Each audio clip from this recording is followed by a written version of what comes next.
We're going to continue exploring value shading on 3D shapes using graphite pencil for rendering. You'll recall that we have our value worksheet.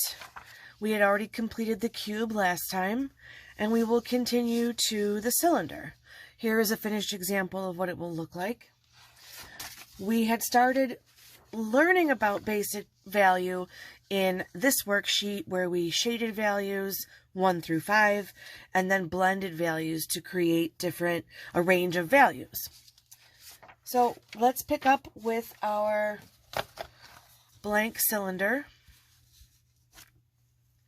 And in front of me I have a couple items in preparation. I have my 2B pencil, eraser, sharpener.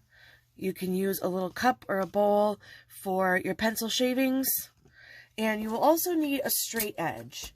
If you have a ruler, that's probably best. But we're not measuring, so you just need something that is straight. Perhaps an envelope, a folder, a cereal box, a case from a DVD or a game. Anything that has a straight edge that you can use to create a line. So the first thing I will do is notice where our light source is. That's the sun.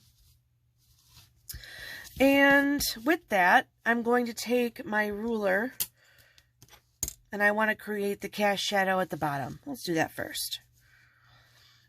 If it helps, you can put a little dot where you perceive the corners to be, because it's not like the cube that had actual corners. These are a little bit more rounded, almost like a pop can or a soup can. So if it helps, you could put these dots. Basically, we want to bring the light down from the sun, and the cylinder is going to block that light. So an easy point to look at is to line up your straight edge with that dot, and it's going to go through the S in the word fundamentals at the bottom of your sheet.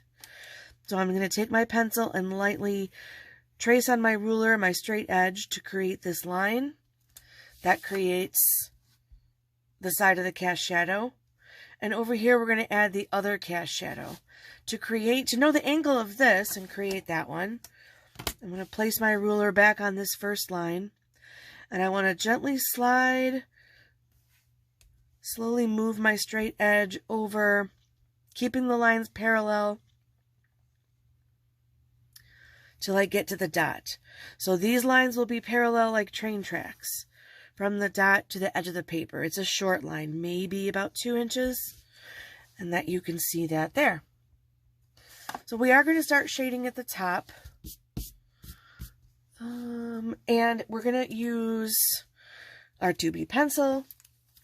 And we're going to note that the top will be the lightest, because right now the sun is flooding the top and a little bit of the side with light, so it doesn't have much shadow. So it's going to be very, very light. So with the side of my pencil, I drop my pencil flattened end into my palm and close my fingers. That gives me a nice gentle grip. My pencil's already sharpened. I'm going to use the side of it. Notice I'm not holding it like this and gripping it. It's a gentle hold. So you can use the side of the pencil. So very softly, we're trying to achieve the lightest value, in fact, number 1. The lightest value we can achieve, a light gray. Smooth, consistent. If I were to slow it down, you'd see I'm going in kind of a circular motion, just like you would wash a window or wax a car. If you go outside the lines, no worries, just grab your eraser. I went out a little bit there. Okay, even and consistent. Cleaning it up.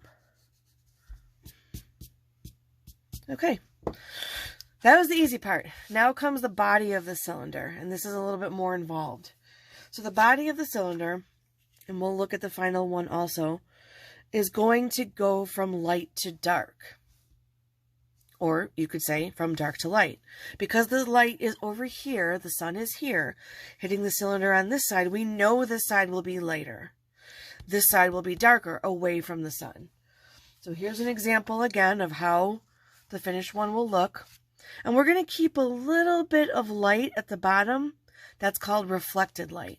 So I'm going to start on the left, dark with a number 4, and work my way over, going vertically to the right, leaving a little bit of light here and light at the bottom. Almost in kind of perhaps a smile or a little bit of a crescent moon kind of shape at the bottom. You should tilt your paper in whatever way feels the most comfortable and the best. I'm going to tilt this a little bit so you can see. So, vertical direction, I'm starting at the left, which is darker. And I don't have to press hard and go with a number 4 right now because I know I can layer. So I'm just developing a little bit of a layer, a dark tone. I'm not going all the way down to the line. I'm stopping a little bit short.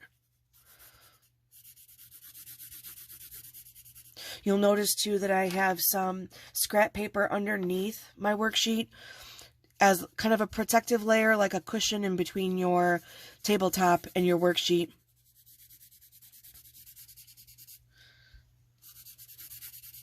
Side of the pencil, working my way across, developing a layer just to start with.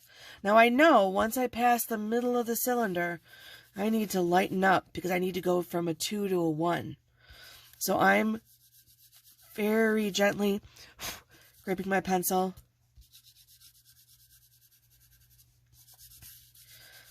As I move across, and now I'm just barely touching the paper because I want to get that light number 1 on the far right side. So that's one pass, that's one look at it. So now I can evaluate, I can clean up this bottom part. I got a little part to erase there. Now, this area could be darker and the middle a little bit. So part of doing this work is pausing and evaluating. And just because you did complete the step doesn't mean it's actually done. So going back and evaluating, is this my best work? Did I follow directions?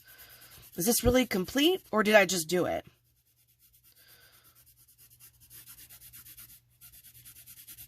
Showing up and putting in the effort, that's what counts. This is something you may have never done before, or maybe you have experience with shading shapes. Whatever your status is, know that it's the effort that counts. So just the lightest, because we want to show that there's light right here, bouncing off the table from the sun. The light is coming down, hitting the table and bouncing up.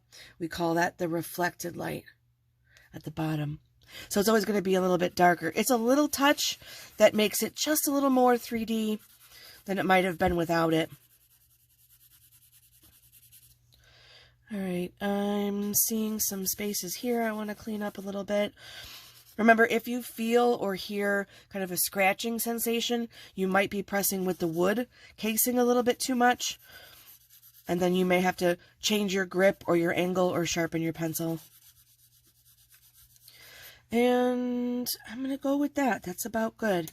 I do have some to clean up right in here. Dark spots can be erased and then filled back in gently. Light spots can be filled in if you need to make them darker. So the eraser always comes in handy for me. Okay, I'm going to call that side, the body of the cylinder, about done.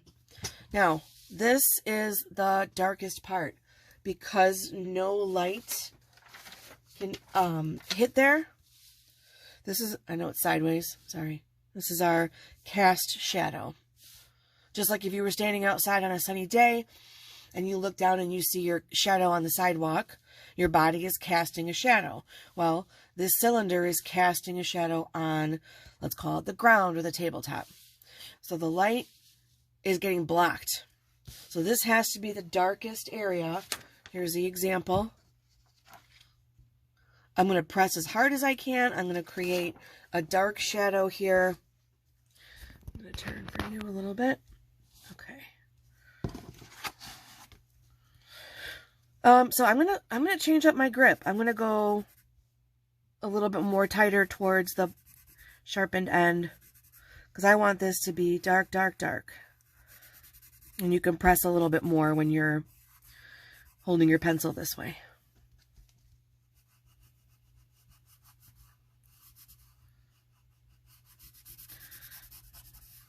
Then I'm just going to go left to right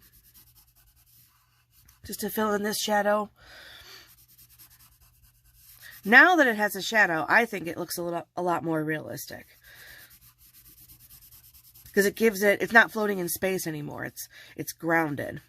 And that shadow helps achieve that.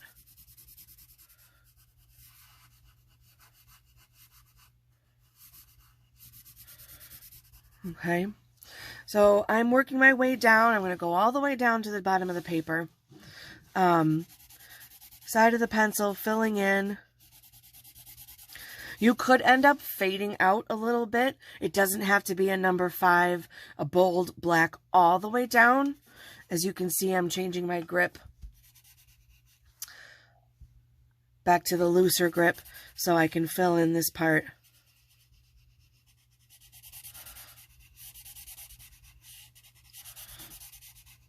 To show you that there's this layer of value. Yep.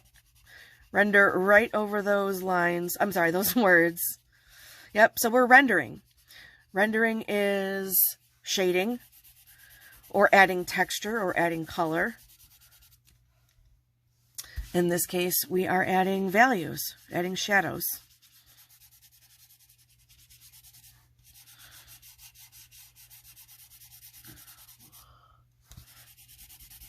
So as long as you go as dark as you can right at the edge of the cylinder, you're good. If you want to lighten up as you go down away from the cylinder, that's fine.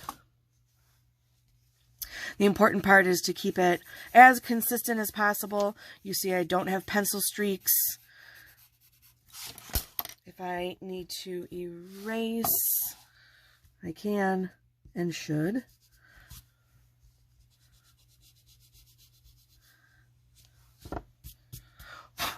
And that is our completed cylinder. So you're able to see this end result. So happy shading, and we will move on to the sphere next. Bye-bye.